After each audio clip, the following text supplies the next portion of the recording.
एका नवीन व्हिडिओमध्ये तुमचे मनापासून स्वागत आहे। बघा मित्रांनो, आजच्या व्हिडिओमध्ये आपण पोलीस भरती संदर्भात, महिलांसंदर्भात, आरक्षण संदर्भात आपण अतिशय महत्त्वाची माहिती या व्हिडिओमध्ये बघणार आहोत।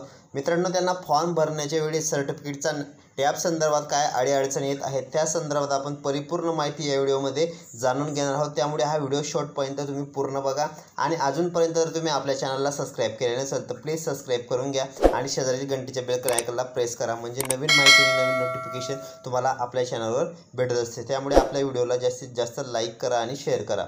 तर बघा, व्हिडिओला सुरुवात करूया आपण आता। मुख्यमंत्री गृहमंत्री यांना टॅब करून निरस्त करण्याची मागणी इथं करण्यात आली आहे। तर मित्रांनो बघा, आपण आता व्हिडिओला सुरुवात करूया, काय माहिती आहे बघा। तर मित्रांनो, इथं बघू शकता तुम्ही, राज्यात महाराष्ट्र राज्यात बघा पोलीस भरती सध्या सुरू आहे। तर त्यानुसार आवेदन अर्ज दाखल करण्याची प्रक्रिया सुरू आहे। परंतु 4 मे 2023 रोजीच्या महाराष्ट्र शासनाच्या जी.आर.नुसार महिलांसाठी 30% आरक्षणाचा लाभ घेण्यासाठी प्रमाणपत्राची आवश्यकता नसल्याने म्हटले आहे। त्यामुळे संबंधित तहसील कार्यालयातून महिलांसाठी 30% आरक्षण प्रमाणपत्र उपलब्ध करून दिले जात नाही।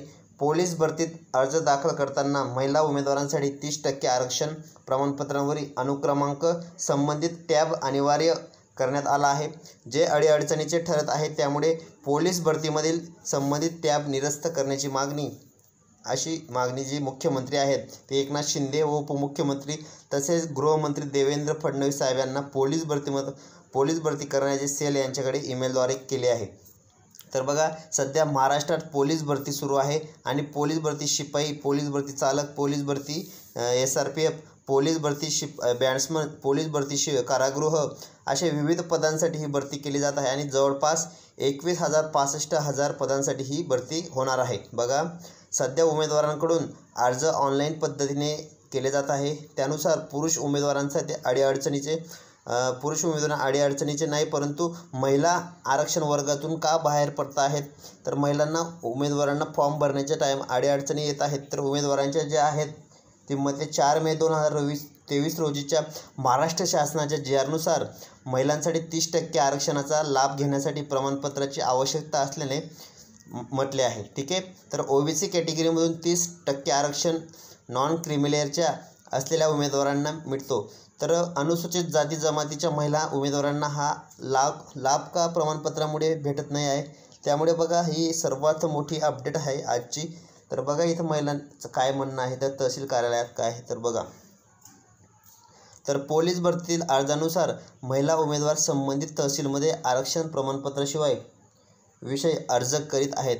मात्र अनेक तहसील कार्यालयांमधून महिलांसाठी 30% आरक्षण प्रमाणपत्र उपलब्ध करून दिले जात नाहीत, तरी काही मोजक्याच ठिकाणी ही सुविधा आहे। त्यामुळे अर्ज करायचा तर कसा करायचा हा मोठा प्रश्न महिला उमेदवारांपुढे निर्माण झाला आहे।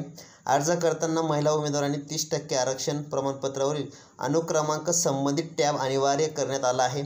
जर प्रमाणपत्र मिळत नसेल आणि ठेवण्यात आला आहे तर असा सवाल सध्या उपस्थित केला जात आहे। त्यामुळे वेळेवर संबंधित प्रमाणपत्र मिळाले नाही तर राज्यातील हजारो महिला उमेदवार परीक्षेसाठी अर्ज करता येणार नाही। तर बघा, तर माहिती इथं देण्यात आलेली आहे। बघा, संबंधित टॅब महिला आरक्षणाची तथापि इथं माहिती देण्यात आलेली आहे। तर मित्रांनो, अशा पद्धतीने जे वॅकन्सीज आहेत, रिक्त वॅकन्सीज पोलीस भरतीच्या, इथं बघू शकता तुम्ही। शिपाईच्या बघू शकता 10,300, पोलीस शिपाई चालक 4,800, पोलीस शिपाई SRPF 4,124 आणि पोलीस शिपाई बॅट्समन 41, कारागृह शिपाई 1,800, टोटल 21,065 इथं जागांच्या इथं माहिती देण्यात आलेली आहे। बघा मित्रांनो, तर मित्रांनो बघा, आता असेच नवनवीन व्हिडिओने लेटेस्ट माहिती मी तुमच्यासाठी घेऊन येत असतो। त्यामुळे तुम्ही आपल्या चॅनलला सबस्क्राईब करा आणि जास्तीत जास्त या व्हिडिओला लाईक आणि शेअर करा। तर भेटूया पुढच्या व्हिडिओमध्ये नवीन माहिती नवीन अपडेट्ससह। व्हिडिओ पूर्ण बघितल्याबद्दल मनापासून धन्यवाद।